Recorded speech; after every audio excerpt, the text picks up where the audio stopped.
Ladies and gentlemen, welcome back to the Dumb Jocks podcast. I'm back on the fucking couch. I got Mike. Today we're talking about disappointing MLB teams for the 2023 season. I don't know what year it is. I don't fucking know anymore. But we're talking about disappointments, and we're starting with none other than the Yankees. Talk about a fucking disappointment so far this season. I mean, holy fuck. I mean, I've put 2 videos out of why this season's happening. Basically, the bill came due. That's all I can say. It's bad moves they've made for 5-6 years now. The bill came due. This is basically I cannot say I didn't expect it. I can't say I didn't expect it this year. This is basically like getting away with a crime for 5 years, and then eventually you get caught up, you slip up, and now before you know it, you're standing in front of the judge. This is basically what's happening with the Yankees. They got away with playing this long ball style, making these bad moves. They got away with it for a couple years. Don't get me wrong. They got away with it for a couple of years. For several years. But finally, that injury bug finally catches them. They finally can't just hit home runs to beat teams anymore because guess what? Now everybody's hitting home runs. Yeah. We kind of knew eventually their play style was going to run out. Eventually, their pitching wasn't going to be able to keep up with what their offense was doing. Where eventually you were going to have games, yeah, you score 9 runs, your staff gave up 14, so you lose. And everybody, Garrett Cole was coming back down to earth. John can attest. I'm the Yankee fan. I've been saying this season was coming for 3 years now. I said this year was going to happen. Yeah, and every year we were saying it was going to happen, and then it's like, oh, well, they got away with it this year. Next year's the year. As the league adapted to the rule changes, the Yankees stayed put. You remember last year, Patriots bring in 2 non-play callers to call their offense. The Yankees did that with right-handed power hitters and then didn't fix the mistake. They just doubled down on it and then tripled down and then doubled down on that. Anybody who watches the Yankees knew you have right-handed power in your lineup. What do you not have any of? Good left-handed hitters. What do you also have in Yankee Stadium? Oh, short right field. Yeah, a short right field, but instead we're bringing in Josh Donaldson and shit to be a right-handed hitter. Why are we not bringing in left-handed power hitters? You want to hit home runs, you have a short torch in fucking right field, and no, we're just going to bring in all right power hitters. And you know what? I want to attack this argument right now.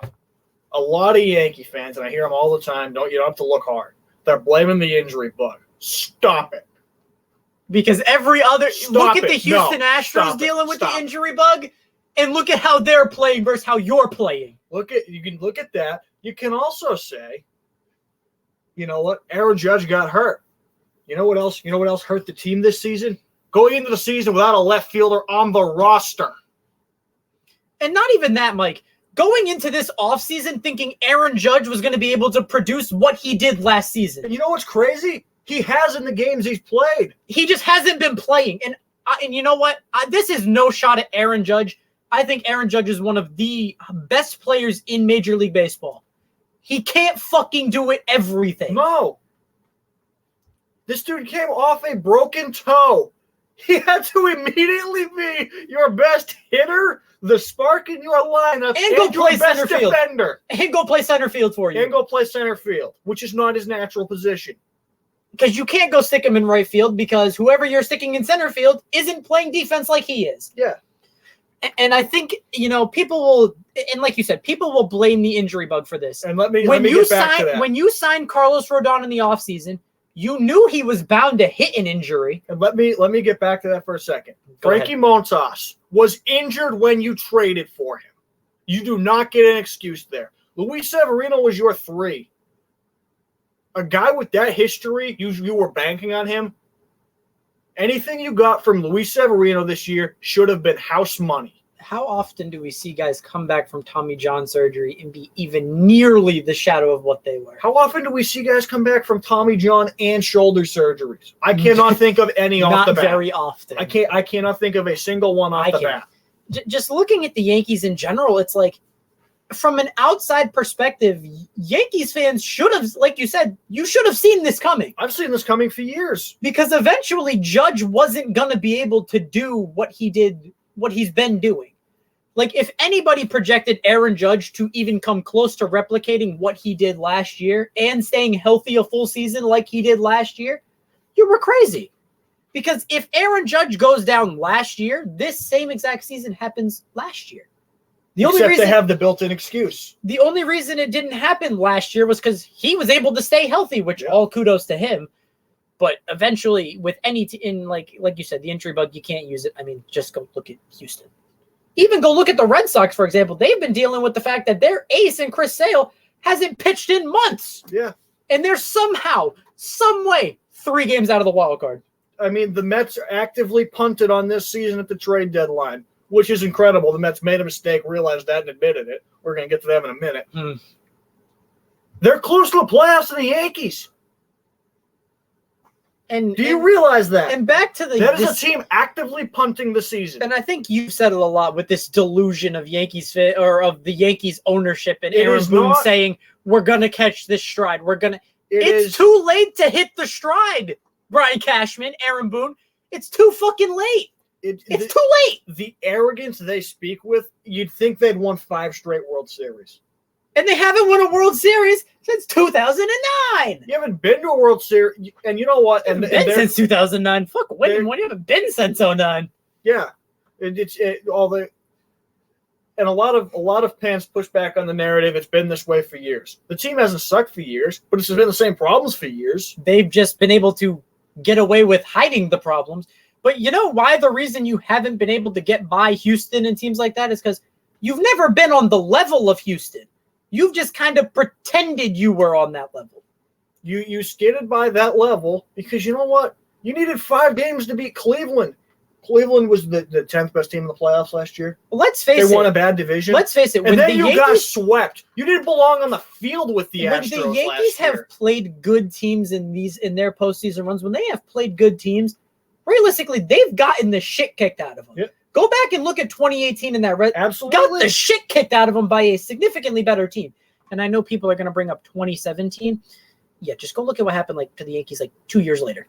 Same exact Astros team 2 years later, basically. Although not even that. You got swept by an Astros team that was even worse than the 2017. That proves the rule. You remember what the 2017 Yankees had? Left-handed hitters. And they went 7 games with the Astros. And they went 7 games. They get rid of all of that. You play them, 2-3 years later? Mopped off the field. Played them 2 years later. They went to 6 games. Shouldn't even have gone to 6 if we're being honest. Should have lost in 4 or 5. Should have lost in 5. They shouldn't have won game 5. Should have lost in 5 if we're being honest. But look at their playoff losses since 2017. 2018 they played Boston in the wild card. Boston got fucking in division series. Or got swept in that division series? Lost in 4. Or lost in 4. Should have gotten swept.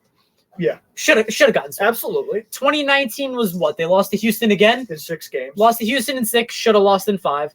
2020 they lost to Tampa division series. Lost in 4? Lost in 4. Lost in 4 again because that was the 2020 COVID year. 2021 was lost in the wild card to Boston. In the wild card. Lost in and didn't they lose that game 6-1 or some shit? 6-1. Yeah, lost that game 6-1. Then last season, whatever, you play Houston in the ALCS and you got mollywopped in 4 games. Yep. And not just and when I say mollywopped, I mean none of those games were even close. You didn't belong on the field. It was men against boys.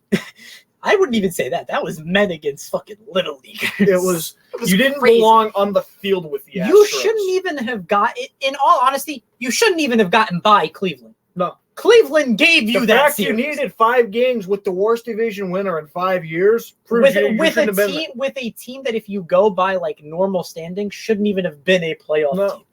Because I don't even think they were they better than Boston last year?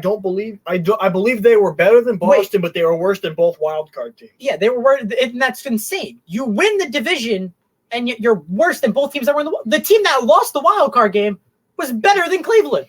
So you would have not only lost to Cleveland, you should have lost to Cleveland. You would have lost to if they play Seattle, they lose to Seattle. Absolutely. They get destroyed by Seattle, and I don't remember who the second wild card team was.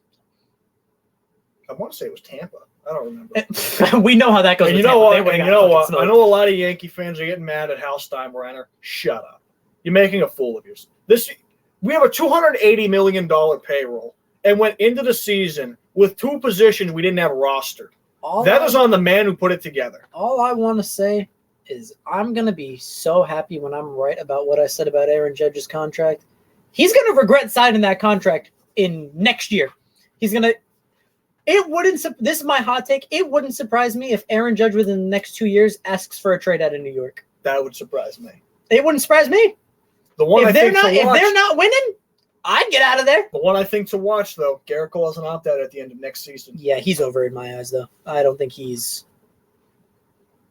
still great. Don't get me wrong. He's still great, but he's not where he was. All right. That's the timer. Shifting to the other New York team. True little brother. Just as disappointing. And honestly, you know what's crazy, Mike? As a Red Sox fan, we're annoying fans. Oh, absolutely. We're annoying. This is the two most annoying fan bases in the league right now. But as a Red Sox fan, at least when the Red Sox suck, at least we can openly admit it. We can say, you know what? They're a bad team. This year, they've been pleasantly surprising. Much better than what I predicted. They've been pleasantly surprising. At least I can say I got that right. Yeah, they've been pleasantly surprising. But for Mets fans, holy fuck, when does the delusion end? When does it end? You have never, and I mean never. Observation. Those first few years when a team gets good again after they suck for a little bit, fan base is awful. Like Ranger fans right now, insufferable. The worst. Ranger fans for like 5 years were nowhere to be found. And don't mention Orioles fans. They deserve this. They deserve to be happy about their team. For Orioles and Cubs fans are I'll give they deserve to be happy. They deserve this. Rangers fans, fuck you. Yeah. But like with the Mets, it's like you're looking at a division where going into it, why Mets fans thought they were going to win that division is beyond me. I mean, it feels like this is a team that just hasn't recovered from the final week of last season. They haven't recovered at all. Losing Edwin Diaz early didn't help, but once again, a closer only helps you if you're winning games. Yeah, exactly. A closer only helps if you're winning games. Your pitching staff. The fact that Max Scherzer and Justin Verlander, the fact that they're already gone is insane. Didn't they just sign this past offseason? Verlander this past offseason. And Scherzer what, last year? Scherzer last year. The fact that you couldn't even get a year out of Justin Verlander and you couldn't get 2 years out of Max Scherzer and you lost Jacob deGrom is insane to me. And the fact that you're still paying Francisco Lindor, I'm pretty sure Pete Alonso's contract's coming up. Your best player on your team is, I'm pretty sure, your rookie catcher.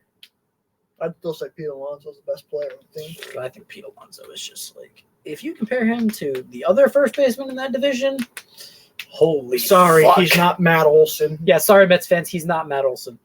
Matt Olson, who's having a historically good season and is somehow the third best hitter on his team. We're not going to talk about the Braves, but I'm going to real quick. That team's winning the fucking World Series. Yeah. I genuinely don't think there's a team in the American League in a 7-game series that can touch them. The only team in the National League that I think even has a chance is maybe the Dodgers. All right, we got to stay focused on the Mets. We got to stay focused. It's I'm going to add a minute to the timer for that. With the Mets, it feels just like the Yankees, honestly, where it's like you saw it coming. It feels similar in that way, but it feels different in the sense it just never clicked. Where the Mets, the pitching started off hot, but the offense struggled. The offense was the offense clicked and the pitching fell apart. Whereas the Yankees, it just never got off the ground. Really. The Mets are kind of like that, kind of like a spaceship where it's like they get going, then they crash midway through.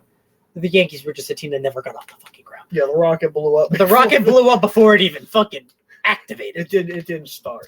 But like with the Mets, there's not many bright spots. Same thing with there's not bright spots. I know when we talk about some of these other teams later, at least there's some kind of bright spots there. With these two teams, it's like you spend money on these teams, you expect them to be good, but it's honestly, quite frankly, the teams in your division are not only just better than you, but their front offices are just smarter than you. Yeah. Like, for example, we look at the Mets. Go look at the Phillies front office and go look at the Braves front office. Two just smarter teams. You know, it's we didn't talk about it with the Yankees, but these are the two highest payrolls in the league. And they're terrible. Yankees at $295 million, Mets at $380 million. You know what the Orioles' payroll is? $70 million. And somebody's going to mention the Red Sox in that. Do you know what the Braves payroll is? $200 million. And almost half of the Braves. But if you go look at their but then go look at where their money is. Where is the money in the Braves? It's 8 years in Michael Harris. It's what I think 12 years in Acuna. It's 12 years in Acuna. I think it's 6 or 7 years in Matt Olson.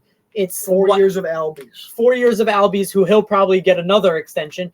Austin Riley, I think, is on a 6 or 7 year deal. Yep. Sean Murphy, I think, is on a 5-year contract. I forget what their pitcher's name is. I can't remember his name. Spencer Strider. Spencer Strider, I think he's on like a 5-ish year. Max Fried, I think, is locked up. Max Fried's locked. They're not losing these guys, and they're not paying them extreme money. They're just paying them long contracts. Yeah. And what they're doing is, hey, this guy's good. We see potential. We're locking him up now. The Mets are, hey, we're going to throw $300 million at Francisco Lindor, who was showing you a decline before he even left Cleveland. Yes. Was slowly but surely showing you a decline. We're going to give two pitchers in their 40s $43 million a year. While getting rid of our ace, who is better than both of them, just more injury prone. Yeah. Who I'm taking however many innings out of Jacob deGrom versus what I was getting out of Verlander and Scherzer. I personally didn't have a problem with the Verlander-DeGrom exchange. I did have a problem with the fact they didn't really. And it wasn't even an exchange. They just let DeGrom walk, and then used the money. That they would have spent on DeGrom to give to Verlander, then traded him midway through the year. Yeah. So it's like, look at how you're spending your money. You let your ace, probably arguably one of the best players in recent memory for your franchise. You let him walk out the door, then take that money, spend it on a damn near 40-year-old Justin Verlander, who, don't get me wrong, is still great, but spend it on a 40-year-old Justin Verlander to then just trade him back to the team that he left midway through the season. Also, in 10 years, Justin Verlander on the Mets is going to be a fun trivia question. Just know that. That's going to be like Pedro on the Phillies. Like, that's going to look really weird. That's the thing. Exactly. I don't even know what I'm talking about. I shouldn't even be here. 2009 World Series. Pedro on the Phillies pitching in Yankee Stadium. It just never looks right. Who's your daddy? Your daddy. But then, like, with the Mets, it's like Alonso's good, but he's not consistent. He's very streaky. Jeff McNeil has not been what you expect out of him. Is J.D. Davis still there? He's on the Giants. Okay, so never mind. Who's playing third base for them? Brett Beatty, I believe. Okay, he's good. He's a young talent. He's okay. I like him. But who is their outfield? I don't even know who their outfield is. I couldn't tell. This is how much I've watched the Mets. I can't even tell Brandon Nimmo, I don't remember what kind of season he's having. I know he's there. But, like, I think it's Francisco Alvarez is their catcher's name? Yes. He's having a good year. He's good. But Lindor is still, like, average.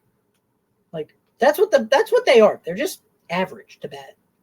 Like, they're not good. It's also interesting that they invested all that money in their rotation and then didn't actually form a rotation around him. They just had two guys. And then those two guys were hurt. Kodai Senga has been pretty good, but you need 6 guys you're comfortable starting. And you have one. If you had one most of the year, sure, because Verlander was very hot and cold this year. And Scherzer was hurt. And Scherzer was hurt. It's like, hey, guys, we got rid of DeGrom. We're going to get rid of the injury bug. Fuck no, you're not. Granted, DeGrom did go down again, which you deserve that, Rangers fans. You deserve it. We're not talking about the Mets. I don't want to talk about them. I want to get to some more brighter spots. All right. Do you want to talk about the other big failure or the other big financial failure or the absolute just anomaly? I want to guess who the anomaly. Well, I know who the anomaly is. The anomaly is that one team that happens to be in St. Louis. Let's talk about the fucking Padres. Let's talk about the Padres. Another financial crisis where it proves once again spending money does not win you championships. Although I will say, unlike the Yankees and the Mets, there's not a soon finish for this if this continues for the Padres. This is just going to get the Yankees and Mets. This at least runs out in a few years. These guys, the Padres, are all locked up for a decade. This is going to get real bad. Machado's not having nearly the season he had last year. Although he had a wrist injury, so I'm willing to. I will give him a bit of a pass. Juan Soto. He went from being one of the most talked about players in baseball to now I sometimes even forget he's in San Diego. Even though he's hitting 350 since July. Yeah, hitting 350 since July after hitting, 160 for the first 4 months of the year? 220. Still! I'm not letting that slide, Mike. You are supposed to be one of the premier hitters in baseball, and you're hitting 220. in his defense, Bogarts did not start off hot. Tatis was still suspended, and Machado was hurt. He was the only one you're worried about. It's the only guy you're pitching to. Yeah, and you're pitching to him, and he's not doing anything. It'd be different if you were pitching around him. But you're pitching to him. That's the only guy you worry about. You just pitch around him. Do you ever play baseball? Yes, but if you're going to pitch around, I don't know what his walk rate is. Everything I'm saying, if his walk rate's super high, I believe his walk rate was in like the high 4s. Okay, so then take all of this and just fucking scrap it. Because if he's drawing walks, that's fine. But I also didn't watch them, so I don't know if he's just not hitting good. I don't know if he's, swinging. His hard hit rate was also standard for his career, right? So he might have just been hitting a lot of like screamers. Okay, if he's doing granted, everything I'm saying, take with a grain of salt. I have not watched nearly as much baseball. I've only watched the Braves. I'm going to be honest. I've only watched the Braves and the Red Sox because they're the only bright spots I've seen. And I've watched the Orioles. They're the only bright spots. I don't care. I've watched the Diamondbacks. I've only watched teams I give a fuck about. I don't give a single fuck about the Padres. I don't. I really don't. But the Padres' biggest problem for me is what I said it was going to be going into this year. You still don't have a fucking staff. I don't care how good your fucking offense is. Pitching staff was actually Blake Snell's not going to cut it. Blake Snell's not going to cut it because guess what? He's going to slow down. And I don't even know who the rest of their staff is. I do want to say their pitching staff is ranked very high. They're just like the Mets could not get it to all click together. But when you're paying that many guys, I mean, you bet you got to have a better. You need a better like crew around those top 4. Cronenworth, you banked on Cronenworth. Cronenworth, who's your starting catcher? Austin Nola. Austin Nola and Gary Sanchez, who's having a terrific season, by the way. I think you called that too. You just said as long as he gets out of New York, he's gonna be okay. I'm so happy for Gary. I'm happy for anyone who gets out of the Yankees. Honestly, at this point, anything that makes Brian Cashman looks like a fool. I'm happy with it. I'm good. All for it. Like I agree with what you said. You're not gonna. And by the way, a core 4 of Xander Bogaerts, Manny Machado, Juan Soto, and Fernando Tatis sounds great. But in retrospect, it's not really that great. Because when you look at Machado and Bogaerts, they're not getting any younger. Yep. And yes, Soto and Tatis are great, but it's like, how much longer is it going to be until like those guys start to get fed up with the fact that you paid them all this money? I believed Juan Soto was going to get traded. But the thing with Juan Soto is he gets moved from Washington to San Diego, and it's not like he's back in the same cycle, just not as bad. Where it's you have a team around you, that team slowly starts to fall apart, and now it's you and what else? Tatis, I can kind of give because he was suspended for I think like the first couple months of the year. He debuted the end of April. So he was suspended. Machado hurt, but Bogaerts, I mean, as someone who was a Red Sox fan, you saw this coming. Bogaerts had a great year in Boston last year when he was one of the focal points of an offense. He's not a focal point in the San Diego offense, at least in my eyes. I don't look at him the same way I look at Soto, Tatis, and Machado. San Diego's pitching staff, for the record, 4th in ERA, 8th in WHIP. Okay. I just don't know if they're rotationist. Maybe there's a bunch of nobodies. But, like, I don't know if I'm crazy to say, like, when I look at this lineup, even going into this year, Bogaerts wasn't a guy that I necessarily worried about too much. Yeah, it's... Like, Xander Bogaerts is great when he was in an offense where it was him. He was hitting well, Devers and Martinez. Like, when you compare Devers and Martinez to Soto, Tatis, and Machado, it's not the same. Like, you would think in retrospect that would be beneficial to Xander Bogaerts, but instead it's not. Because now he's not getting pitched around as much as he was in Boston. Now it's like guys aren't afraid to go after him now because it's like, yeah, we'll pitch around the other 3 and we'll go at you. And if you're not going to do anything, we're just going to keep going at you the whole time. Granted, I don't know what his numbers are this year, so he might just be having a normal Xander Bogaerts. I know he started very slow. I cannot say I've checked the Padres numbers. And also, don't look at homers with Xander Bogaerts. He's never been this 30-homer guy that people projected him to be. No, that was the stadium he played. He's never been – well, not even that. He was never going to be that. He's never been that. He's hitting 260. But see, 260 for Xander Bogaerts is not good. No.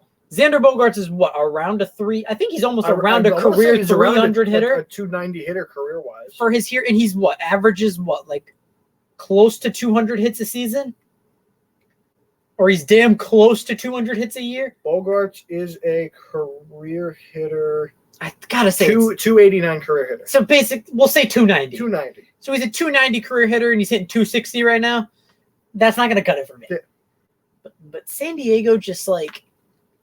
Everybody knew. I don't know where there was this delusion of they were going to be better than the Dodgers. They've never been better. I don't know where that started. Just because they beat the Dodgers in the playoffs last year doesn't make them better. I don't know where that started. I said as a joke when we went over the divisions before the year, I thought people were sleeping on the Dodgers. People were actually sleeping on the Dodgers.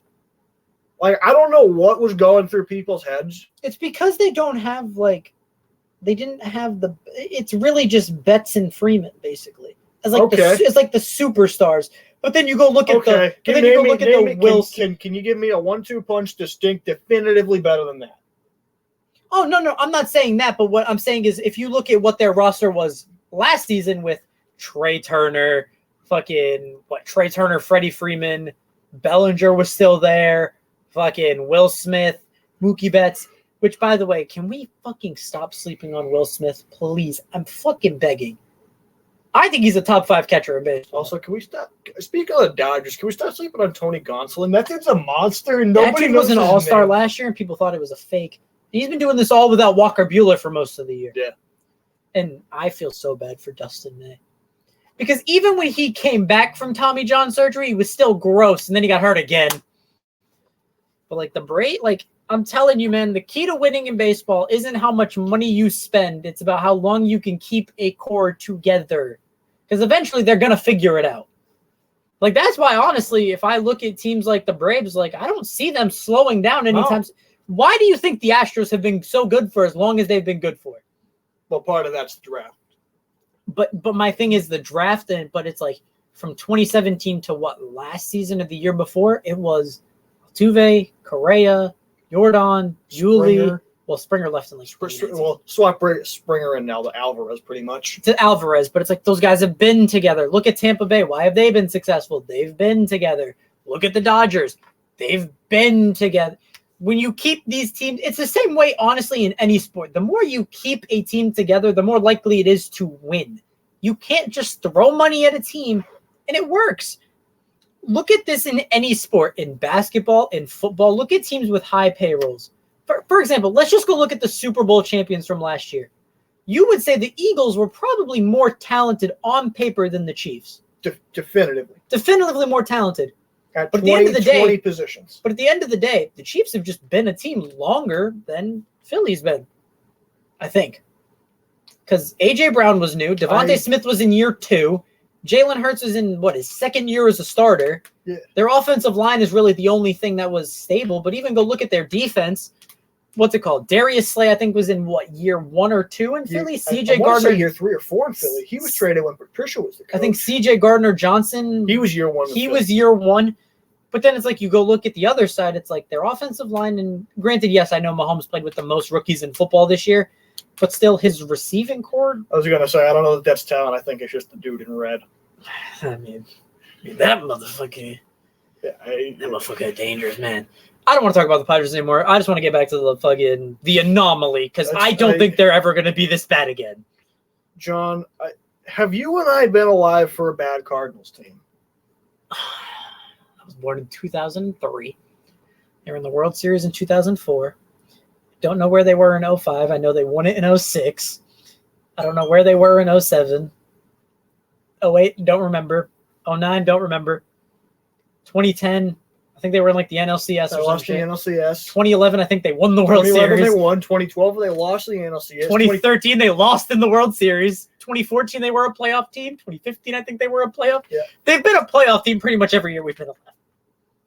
I don't think anybody saw this coming. I don't know what happened.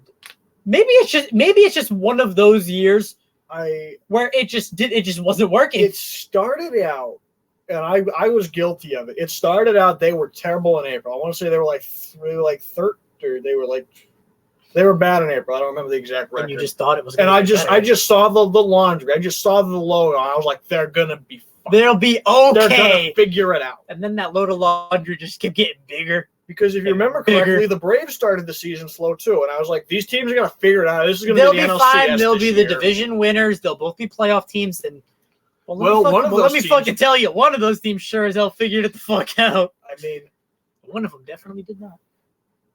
I don't know what's going on. This is going to be a fascinating. Like, have guys been like hurt? Like, am I missing something? Like, what am I missing? No, nothing. I will say, early in the season, there was the weird dysfunction of Wilson Contreras was the scapegoat, and then they were going to DH him and move him to outfield, and that lasted for 3 hours, and then he was the catcher again. I will say this, Adam Wainwright. I know you'll probably never see this, but if you do, please fucking retire. I hate seeing you go out like this. The fact that they have to go to you every 5th day, they might as well go to one of us every 5th day. Because that's how fucking bad you've been. No, I love Adam Wainwright. He's been great since I've been alive. But this year, trotting him out there is like trotting out the fucking BP coach. Because he's fucking terrible. He's god-awful. He is one of those guys where he's going to retire so late where I get a bad taste in my mouth every time I mention him. Because it's like, yeah, he was great up until those last couple seasons, and then he was just dog shit. Do what Yachty did.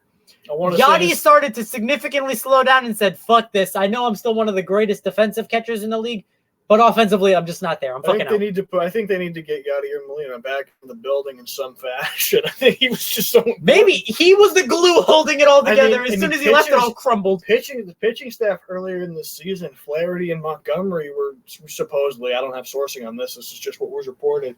They didn't like they had to call the game themselves because Yadier Molina always did that. And, I mean, I don't think people realize the significance of losing a catcher of that caliber. Absolutely. When your pitching staff doesn't have to think about anything, they can pitch. As someone who has played baseball, not on like a very high level, I fucking suck. But you play higher levels than me. When you go from having a catcher who can call a game for you versus somebody else having to do it and you have to think, the less thinking you have to do, the better it is.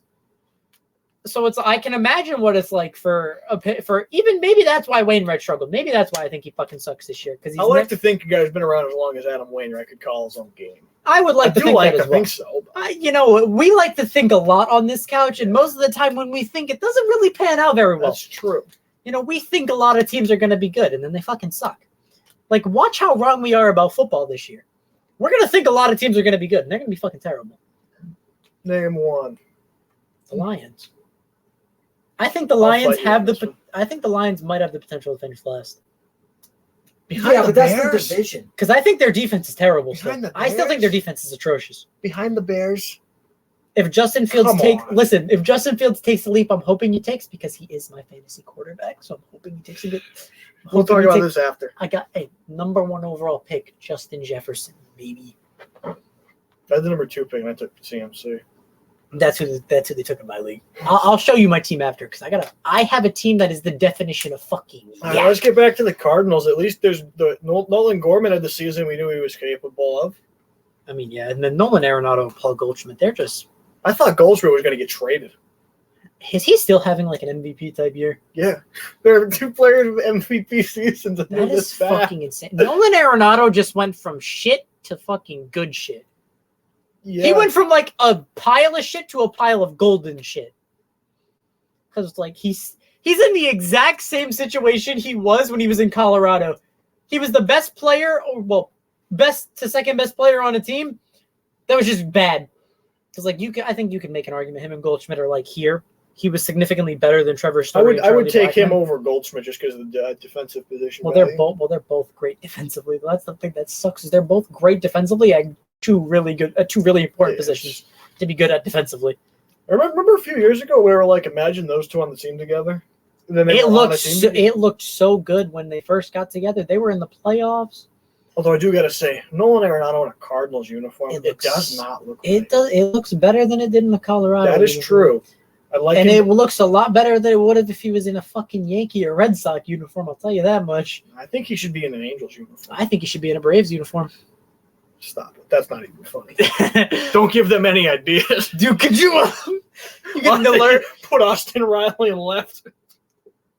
Wait. Hold on. We just need to brainstorm this for a second. Austin Riley in left, Michael Harris in center, Ronald Acuna in right, Nolan Arenado at third. Who's their shortstop? Orlando Arcia. Orlando Arcia, who's been great, by the way. I thought they were going to go downhill when they lost Dansby. Ozzie Albies at second, Matt Olson at first, Sean Murphy. Holy shit! Here's the funniest part. That's 9 guys that'd be the best hitter on the Yankees. That's 9 guys that would be well, I would say like 7 or 8 guys that would be the best hitter on the Red Sox, because I don't think Michael Harris nor Orlando Arcia would be the best player on the Red Sox. Probably not. I think they'd be second. I think Ozzie would probably be second. That's okay. Their number 9 hitter would hit cleanup on most teams. Anyway, yeah. Anyway, even with their roster right now, their number 9 hitter all right, would probably. John, we're gonna make this fun. Are we spitballing now? Yeah, I didn't plan this out. We spitballing. What now. team would you expect the biggest turnaround for next season? The Cardinals, hands down, not even close. Okay, they're the only team I can see coming back because they're not in financial hell. We had the same pick and the same reasoning. 2 great minds think alike. I wouldn't describe. us as great minds, but hey. But yeah, no. Alike. I think the only reason they can turn this around is because they're not in financial hell, and they can go out and sign free agents if they have to, and they draft typically pretty well. Yeah. Shohei Ohtani, the Cardinals. I love it, and I also hate it. The 2-3-4 of Arenado. Shohei Ohtani to the Braves. Everyone to the Braves. Do you actually think he's sitting there considering that shit if he has the option to? Because I think for a fucking fact he is. Because he's like, damn, I can go fucking pitch every other day. I can DH. Until further notice, I think he's going to sign with the Dodgers. Fuck, it even sounds crazy saying that. He's going to end up in LA at some point. Yeah. Because he's looking at the Yankees and he's saying, what the fuck is that shit? Although the Dodgers might give the reasoning the Yankees gave to not sign Bryce Harper. Did you see that? What was their reasoning? Oh, this was the actual Yankees GM was asked about it. Actual Yankees Wait, GM. was this the Yankees GM why they didn't sign Bryce Harper? Yes. Their actual GM, Brian Cashman, I need to hear it. He said it was too obvious a move.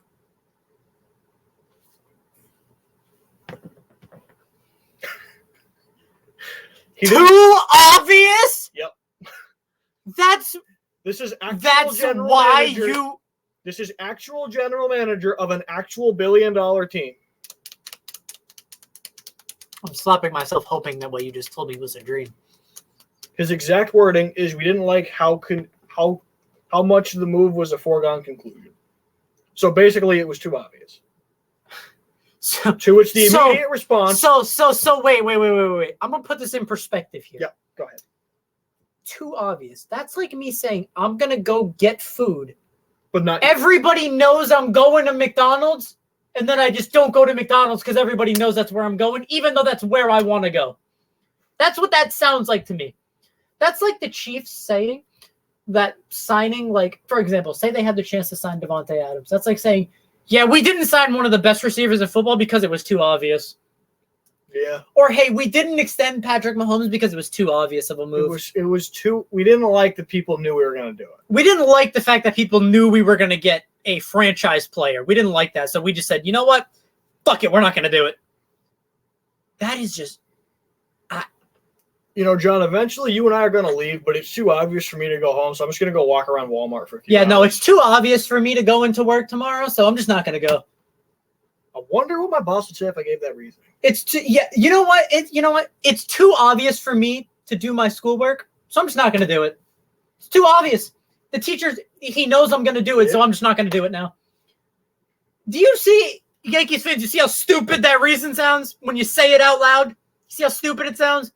That's one of those things that, actually, you know what? Fuck that. That doesn't even sound good in my brain, let alone coming out of my mouth. Doesn't even sound good in my brain.